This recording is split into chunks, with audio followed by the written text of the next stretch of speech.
Today's Spotlight is brought to you in part by presenting sponsor, Busey Bank. Busey, your dream, our promise. Welcome to Spotlight. I'm your host, Jane Wernette. Today I'm joined by three local nonprofits, the Summer Place Theater, Martin Avenue Apartments, and the DuPage Children's Museum.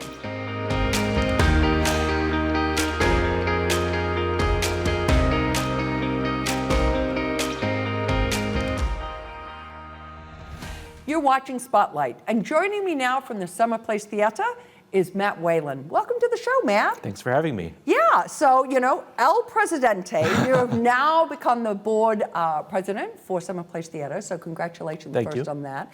Give us a little bit of background about how you're connected with Summer Place and how you're connected with Naperville. Yeah, I grew up in Naperville, and some of my earliest theater memories were going to see Summer Place shows. I saw one in the Pavilion I can remember before they moved to Central. And actually, my first time on stage was in a Summer Place show, so when I was in fifth grade. And I've been doing it, acting and directing there on and off since then, but it's great to be back. It kind of feels like a theatrical home for me. Nice, nice. Well, and that's great that you started so young, and I think that is what a lot of people remember about Summer Place Theater, right? Yeah, absolutely. Talk a little bit just, on that in terms of, it is a very inclusive theater in the sense of, brings in the community. Talk a little bit kind of about your mission on that. Yeah, we want to deliver quality theater to the community, and I think part of that is, delivering titles that everyone knows, like Newsies, but then also something that maybe they didn't know, like Pajama Game. I think it's part of our job is to kind of educate the audience on theater and what's out there. Nice, nice. Now, you mentioned two programs. You have two programs in 2023. Yes. Both kind of turned out to be a little bit of a good timing. So yeah. Talk a little bit about how the season was developed and then also this connection of the titles. Right. So when we were developing the season, we wanted something that had a lot of name recognition, that was popular, people knew. So Newsies was kind of that choice. Then we were thinking what goes with it. Even if they're very different shows, one takes place in turn of century, one's the 50s, very different stylistically, but both dealt with labor disputes and workers' rights. So, and it just is, it's very interesting that they're being produced right now with the writer's strike happening. So we couldn't have planned that really, but yeah. it just ended up being like that. Yeah, you were sort of right on top of the topic of the day, right? Exactly, yeah. Yes. So talk a little bit, if you would, about the Newsies, who's involved, who's directing, what the costs, and for those of us who maybe have heard the name, but don't know a little bit of background on the production itself, give us a little bit of background. Sure. So Newsies is a Disney musical. It covers the 1899 Newsies strike in New York, which is a true story. Most of the people in the cast are actually new to us this year, and really everyone on the production staff is brand new. So we have Mike Frail as director, who is someone that I've known and worked with. Kitty Karn is music director, Ali Kordaluski is vocal director, and Jeannie O'Connell is choreographer. And like I said, we have about 5 people in the cast that have done Summer Place before, but the other 25 are brand new, so it's really exciting to get to know them. Yeah, absolutely, and that's kind of, I know that it had been for all the arts organizations, right? A real struggle through COVID to keep things going, and right. You guys did a wonderful job with that. But now you're back, you're at Naperville Central. Lots of new people. Talk a little bit about how you go around putting that cast together.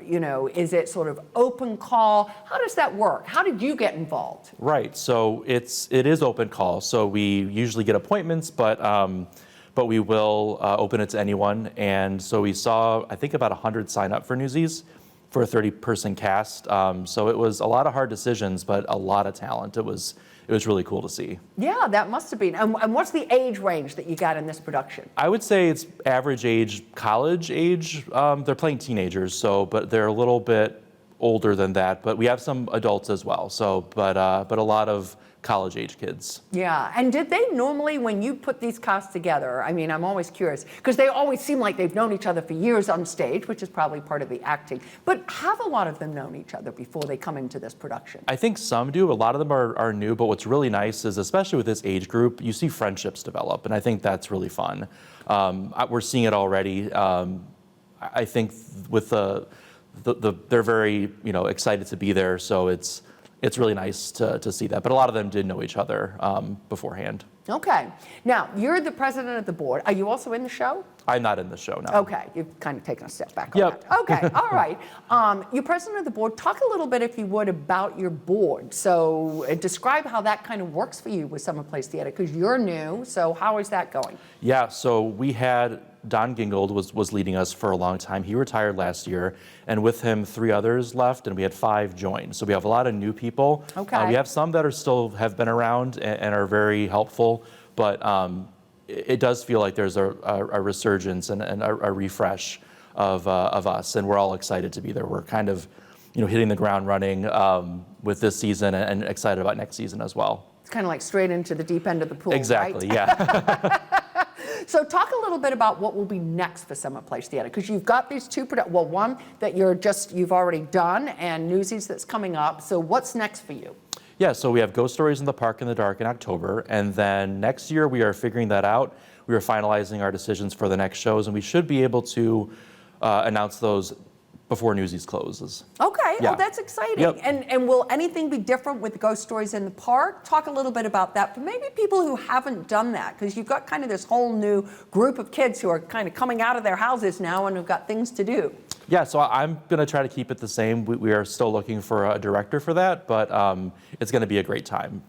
We partner with the Park District on that project as well. Yeah, well, they're always great. I mean, Yeah. they're a great supporter of the arts and all programming and recreation. So talk a little bit, if you would, about what you're excited for. Because, I mean, I think anytime you come into a new position, obviously, there are challenges. There are things that you kind of like, okay, I didn't really want to be dealing with that. But there are also things that you're very excited about that are coming. What excites you?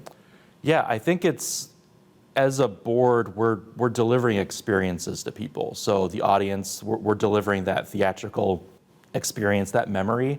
And with the cast, I mean, as theater people, some of our best memories are being in shows, and being able to be responsible for that is really rewarding for me. Yeah. How many other people do you have on the board with you, Matt? So we're 9 right now. 9, Yep. okay. And are you looking to grow that, or are you looking to kind of keep it at 9? We have some people that are interested in joining that we'll probably be talking to. So, but yeah, it's something that you want to kind of build slowly, I think, but Yes. we definitely would love more help. Okay, with intention, right? Right, yeah.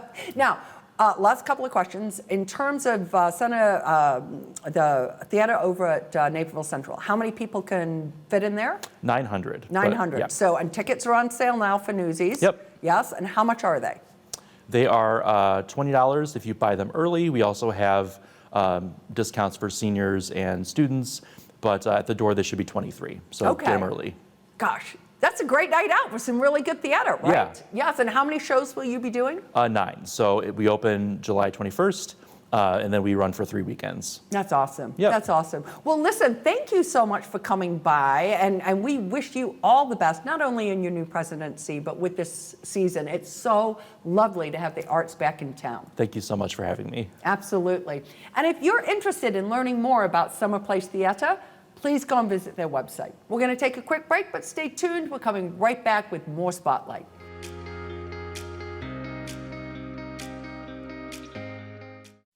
Growing your family, opening your own business, retiring to travel, leaving your legacy.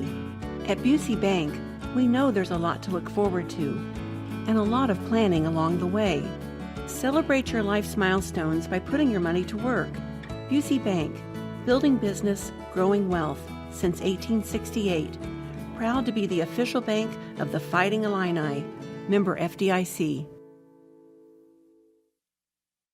Stay in the know at home or on the go with NCTV 17 News Update. This quick recap of everything happening in and around town will be delivered straight to your email inbox for free. Sign up today.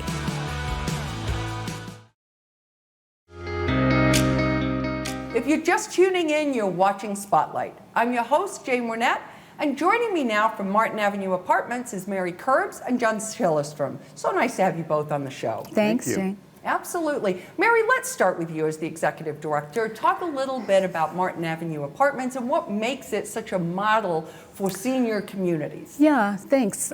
Well, Martin Avenue Apartments is right here near downtown Naperville. A lot of people don't know that. We're a nonprofit, And what makes us unique is that we offer high quality homes at affordable prices for over 200 lower income seniors and the disabled. And besides the 190 apartments that are brand new as of a couple of years ago, we have a community full of amenities. We have a bistro with a solarium. Our residents have coffee and continental breakfast. There's a computer lab so they can connect with the internet. Everything that you might see in any high quality senior community. And we're one of a kind in the area. That's wonderful. And I do think, and it's just a little gem right there in the heart, and right by the hospital too. So right behind Edward Hospital. Always a blessing for all of us, right? Right. Absolutely. So John, talk a little bit about what inspired you to take a leadership role with Martin Avenue Apartments, and also how a volunteer board kind of stays on top of helping manage and govern and guide an organization that is supporting so many residents within our community. My family's been involved in the organization since its inception. I've been on the board for almost 24 years. I'm a lifelong Naperville resident and have witnessed all the changes in the community, or many of the changes. And I firmly believe in our mission. And our mission is we want to promote safe, healthy experiences for our residents as they age gracefully. Our board is a very active board. It's made up of 15 individuals that bring unique and talented perspectives to the organization. They're all on committees, they're all active committees, and the committees are such that they integrate with the residents, the management, and Mary in order to react and predict and solve problems and issues that arise in their daily lives. So John, talk a little bit about how you keep the rents affordable, because that's a topic that's universal, where you've got a lot of conversation about affordable housing, but particularly important when we talk about seniors. So how do you do it? 40% of our apartments are subsidized by HUD through Section 8. That helps greatly. The average income of our residents is about $1,600 a month. Our average rent is slightly under $500 a month. For our non-HUD units, we rely on grants, contributions, sponsorships from local organizations, corporations, and individuals. And recently we were fortunate enough to receive grants from the City of Naperville, Rotary, and the DuPage Foundation. All of those are very important to the lives of our residents. Yeah, absolutely. And that whole diversification of where your funding comes from is so important, right? Never want all our eggs in one basket. So, Mary, talk a little bit, from your unique vantage point as the executive director on what you see as some of the challenges and some of the opportunities that you have. Yes, there are many challenges.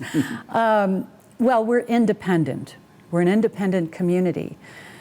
And we offer supports. And our residents' needs are ongoing and ever-changing. And connecting with the community to pull in resources is part of our mission. And so we have to stay on top of that and constantly look to see how can we keep our people living independently? How they want to stay with us. So that's a challenge for sure. Opportunities, it's almost the flip side. It's the fact that we can't, in order to sustain what we're doing that's unique, we need partnerships, sponsorships, and we have to be out there understanding all of the resources our community has and bringing it together and growing stronger partnerships to deliver that. And when we can be nimble and move quickly, because we know this is something, we survey our residents, we're connected, this is something we need, we can jump on it. And an example is during the depths of COVID, we were able to get a vaccine clinic at Martin Avenue quite a long time before anyone else did. We kind of stumbled upon VNA Healthcare, and they have become a partner of ours and still come and do blood pressure checks, other things. So that's wonderful. Taking advantage of the opportunities around us takes knowledge and time. Yeah, it takes a village, right? Yeah. Sure does. Talk a little bit, John, because you've got a 2-year waiting list right now at Martin Avenue. It just kind of really speaks to the problem that we have here with senior housing and affordable senior housing. How are you approaching that? What are your thoughts on that as far as how do we find solutions? Well, we did our rehab and we did our audition, and our waiting list basically did not change. So we know the needs there. It's our mission, and we are looking at all sorts of different avenues that we can potentially take to help with affordable housing and the situation in the future. We're looking at different aspects of how we can help. Okay. Yeah, it's a complicated situation, right? It is. Mary, as we're wrapping up, anything you want to kind of just share with us? Because I think you got a little announcement, right? Well, yes. We are providing this community in Naperville, and we have been for 50 years. And in September, it's our anniversary, and we're going to be celebrating with all of those who have joined our mission and will join our mission. And we want the community to know we're here to stay and we're growing. That's awesome. That's a great, 50 is a big, big milestone. Yes. So kudos to you amazing. and to all the people that have come before you to, continue the good work that you're doing. So we wish you all the best. And thank you for stopping by. Thank you. To find out more about Martin Avenue Apartments, please go and visit their website. We're going to take a quick break, but stay tuned. We're coming right back with more Spotlight.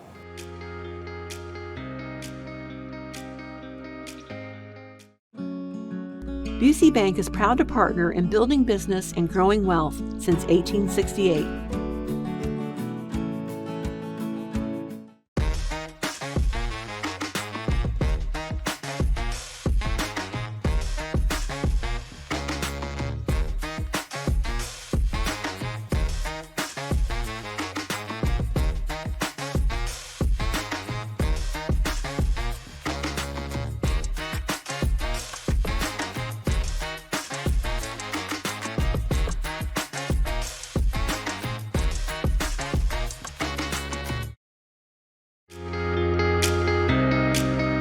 Welcome back to Spotlight. And joining me now from the DuPage Children's Museum are Brett Nicholas and Jenny Flowers. Welcome to the show.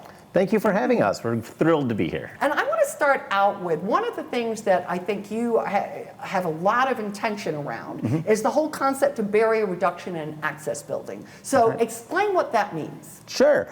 So everything that we do at the DuPage Children's Museum is based on 3 core beliefs. The first and foremost is play, right? That's how children learn. Children learn through play. Second being respect. We respect that all children have the ability to learn and that we need to meet them where they are to help them grow. And then 3, partnerships. That partnership between the adult and child in a learning relationship, or partnerships between places like the DuPage Children's Museum and other nonprofits are really, really important for making this work thrive. But those 3 core beliefs are only truly valued if we make them available for everyone.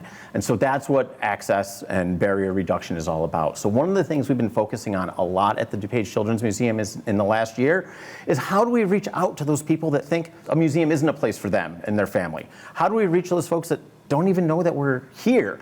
How do we take what we do at the museum and go out into community settings and bring playful learning to life no matter where children are? That's what we mean by barrier reduction and increasing access. The museum being responsive to people that aren't already on board with us. Okay. We go to them and we invite them into our building. Yeah, and and I think that's an important part, right? I mean, you have been doing some of that work for a while, but you have really pushed out, and I think COVID was a big catalyst to some of that too, right? Absolutely. COVID changed everything, right? Yeah. And so people had to find out ways that they could engage their children in playful learning in the home. And so at that point, we did what we could over social media. But now we know that there are people that just haven't been coming to the museum, and so we want to go to them. That's awesome. Yeah. Jenny, talk a little bit about, and you mentioned it, Brett, already, about partnerships. Talk about building authentic partnerships. How do you go about that?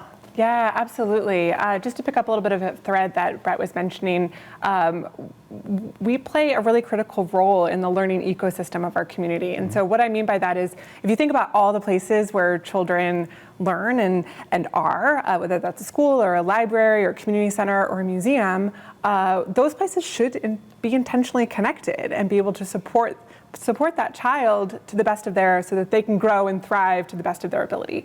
And so we feel at DCM that we have a responsibility to be a critical player in that sphere. And so for us, I think it means being really intentional about our conversations.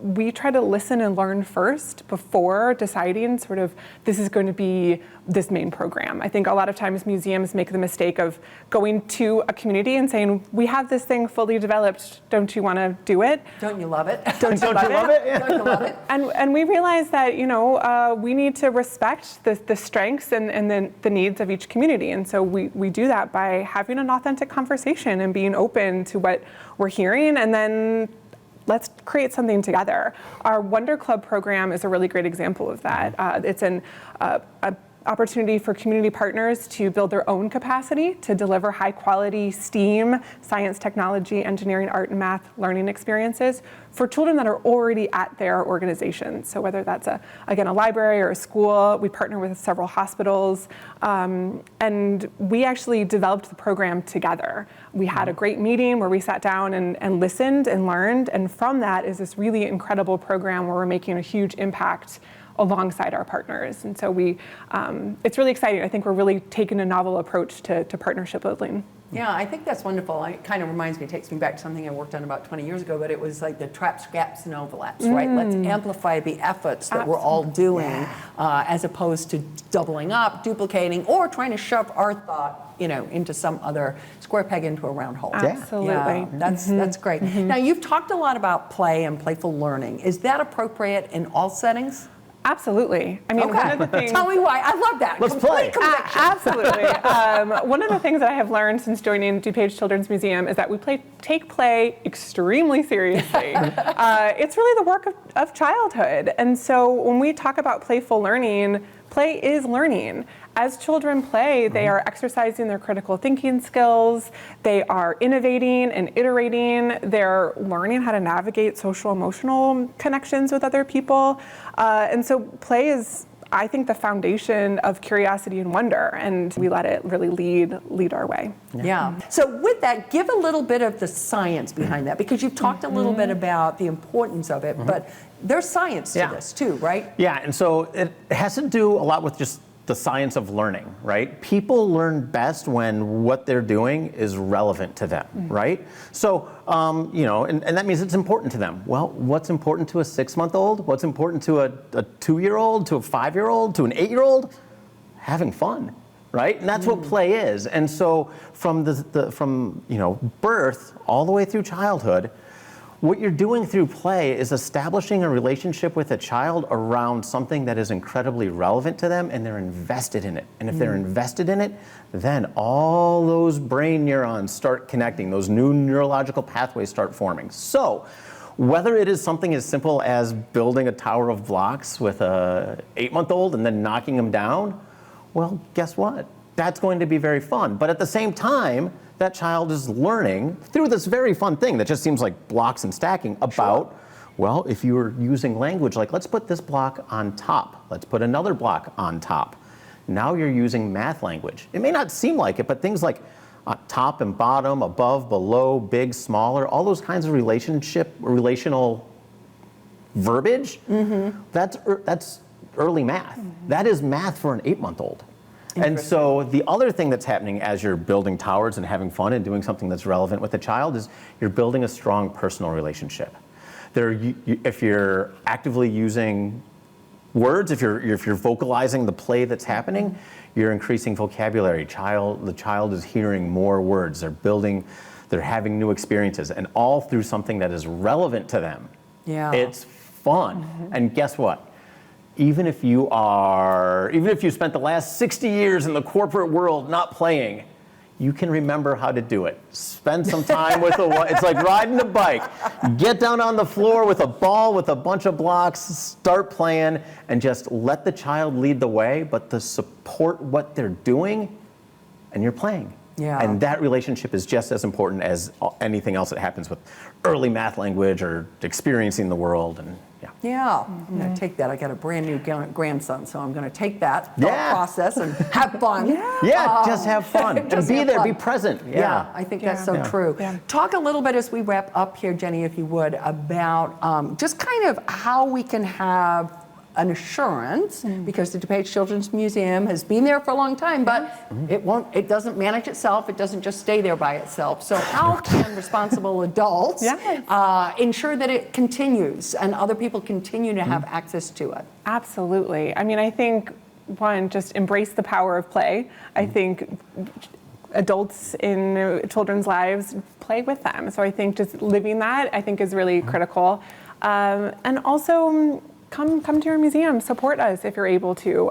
We have several different types of memberships, including memberships for those who are from under-resourced communities. So we want to provide equal access for folks to come to our museum and be able to play and learn together. We also, please check out our website if you're interested in any of the programs we have to offer, especially those that are in the community where we can come to you and meet you where you and your children are. So our museum pop-up program, our Wonder Clubs, our learning labs are all opportunities for you to get invested with DCM in your own backyard. So yes, please. And if you're able to, a gift goes a long way to our museum. Keeps on giving, right? Keeps on giving, that's right. Yeah. That's right. And our philosophy is if you're able to provide a gift to our museum, you're helping increase access for somebody else to come. And so we really think about it through that model. Awesome. And one last question on that, volunteers. Yeah. Oh, we have an incredibly robust volunteer program. Okay. Our volunteer manager, along with all of the staff at the DuPage Children's Museum, are wonderful. But we engage with corporate volunteers. We engage with families. We have a junior volunteer program for kids that are in middle school. We have volunteers that are at the museum every day. Every time we have an event, there are people that are giving their time to us to help make play more fun for more people. And that's what it's all about. Wonderful. Thank you both so much for coming by, and you've really been an absolute uplift. Oh, thank you. It's been a pleasure. We've had a great time. Good. Well, go have some fun now, because go play. If everybody would like to get some more information about the DuPage Children's Museum, please go and visit their website.